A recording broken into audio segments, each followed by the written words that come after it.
Party की सरकार है, मुख्यमंत्री भजन लाल शर्मा है। इससे पहले कांग्रेस की सरकार थी, मुख्यमंत्री अशोक गहलोत जी जिनका बेटा यहां से चुनाव लड़ रहा है। उससे पहले भारतीय जनता पार्टी की सरकार थी, मुख्यमंत्री श्रीमती वसुंधरा राजे सिंधिया थी। उससे पहले कांग्रेस की सरकार थी, मुख्यमंत्री यही अशोक गहलोत थे। उससे पहले बीजेपी की सरकार थी, मुख्यमंत्री वसुंधरा राजे सिंधिया थी। उससे पहले कांग्रेस की सरकार थी, मुख्यमंत्री यही अशोक गहलोत थे। उससे पहले बीजेपी की सरकार थी, मुख्यमंत्री भैरव सिंह जी शेखावत थे। हर 5 साल में आप लोग सरकार बदलने का काम करते हो। इससे तो ये साबित हो जाता है कि चाहे वो कांग्रेस हो या बीजेपी, कोई भी आपके हित में काम नहीं करती है। और इन्होंने भी ये सोच रखा है कि कुछ काम करो या मत करो, 5 साल में तो अपना नंबर आ ही जाना है। बताओ सच्चाई है कि नहीं?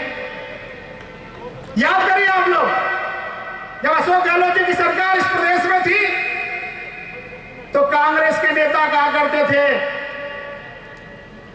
कि हम जो है, अगर हम जब भारतीय जनता पार्टी सत्ता में थी, कांग्रेस के लोग संघर्ष कर रहे थे तो कहते थे अगर हम सत्ता में आए तो वसुंधरा जी ने जो भ्रष्टाचार किया उसकी जांच कराएंगे।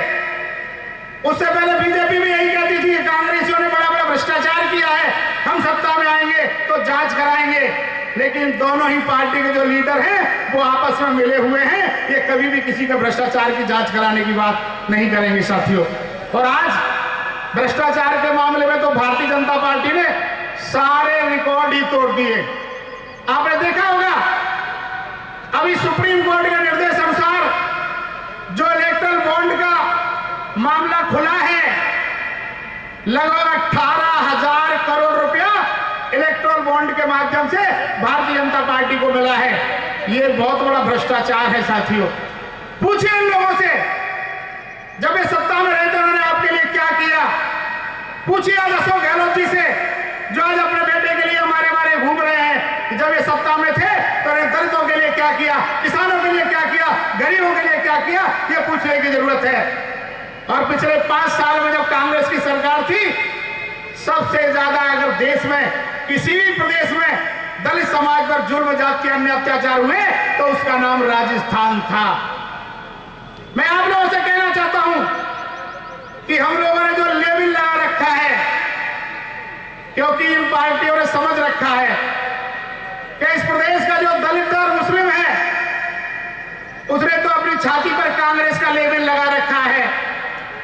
मैं हमारे सम्मानित राजपूत समाज के लोगों से भी कहना चाहता हूं, इन लोगों ने जो बीजेपी का लेबल अपने ऊपर लगा रखा है, आप गंभीरता से इस बात पर सोचिए कि पिछड़ों का इस देश में कभी भी सम्मान नहीं होता। इस देश में अगर सम्मान होता है तो विरोध करने वालों का होता है। अरे आप विरोध करके देखिए, क्योंकि उदाहरण के लिए आप लोगों ने देखा होगा, हमारे शादी विवाह कमी नुक्ता में घर का एक सदस्य जो बाजार से सारे सामान का बंदोबस्त करता है, उसको कोई नहीं पूछता कि चाय पिए कि नहीं, खाना खाया है कि नहीं। दूसरी तरफ परिवार का वो सदस्य जो नाराज होकर बैठ जाता है, उसकी मान मनवार की जाती है। बताओ की जाती है कि नहीं की जाती? इसलिए आप इन दोनों पार्टियों से रूठना सीखिए। अरे इस जालौर का समीकरण बहुत ही सुंदर है। अरे लाल सिंह राठौर जी के समाज का ही इतना वोट है, अगर दलित समाज का वोट उसमें जुड़ जाए तो कोई भी पार्टी या कोई भी व्यक्ति ने जीतने से रोक नहीं सकता। बताओ रोक सकता है क्या?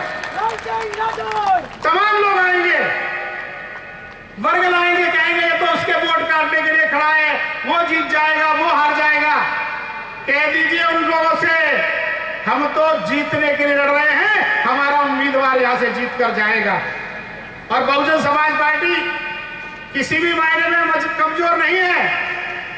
याद करिए 2008 में बहुजन समाज पार्टी के 6 विधायक जीत कर आए, 8% वोट हमें मिला।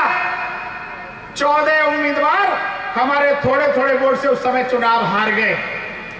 39 सीटों पर 20,000 से लेकर 60,000 वोट पड़ा, किसी भी पार्टी को बहुमत नहीं मिला।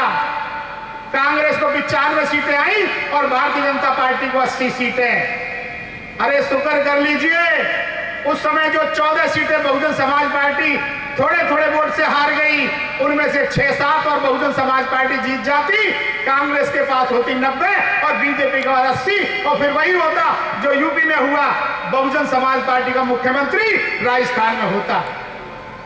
हम लोगों ने उस समय भी राजपूत समाज के 19 लोगों को टिकट देने का काम किया था। 2 उम्मीदवार हमारे चुनाव जीत कर आए, चाहे वो उदयपुर वाटी से राजेंद्र गुड़ा हो, चाहे बाड़ी से मलिंगा हो। नागौर में 3 सीटों पर हमारे राजपूत समाज के लोगों ने बहुत अच्छा प्रदर्शन किया, चाहे वो खीमसर से ध्रुव सिंह हो, चाहे वो डीडवाना से श्याम प्रताप हो, चाहे वो आज जो मनोज नागरी हमारे विधायक हैं, राजगढ़ से उनके भाई वीरेंद्र नागली हो। 19 राजपूतों को टिकट हमने उस समय दिया, और मुझे फक्र इस बात का है कि जिन राजपूतों को भी उस बार हमने टिकट दिया, बड़ी मजबूती के साथ उन्होंने चुनाव लड़ा और पार्टी के साथ ईमानदारी बरतने का काम किया। आप लोगों से भी मेरी अपील है, गुजारिश है, बहुत ही अच्छा मौका आपको मिला है, नहीं फंसना किसी लालच में।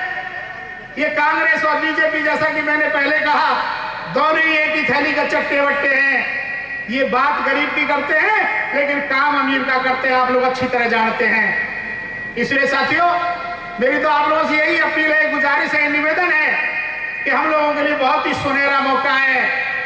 अरे जिन लोगों के 11 लाख वोट हो, कितने 11 लाख, कैसे उसका उम्मीदवार नहीं जीतेगा?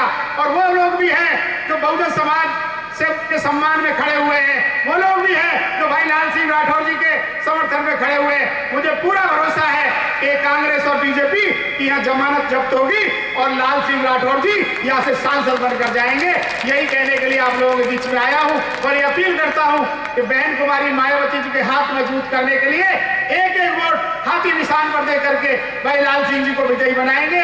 आप लोगों का बहुत बहुत धन्यवाद। जय भीम, जय भारत, जय काशीराम जी।